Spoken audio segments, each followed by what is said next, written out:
నా కొడక ఎన్నిసార్లు చెప్పేది నీకే? యూనియన్కి డబ్బులు కట్టకుండా మళ్ళీ పాయింట్లో వచ్చి బండి పెడతావు నా కొడక.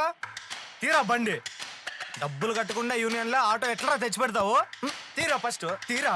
ఏరా చూస్తాను తలకాయ దించి గుద్దు మూసుకున్నాడు. పెట్టు పెట్టు. నీ వల్ల మా ఓనర్ తిడతాడు. తీరా ఫస్ట్ తీసే తీరా.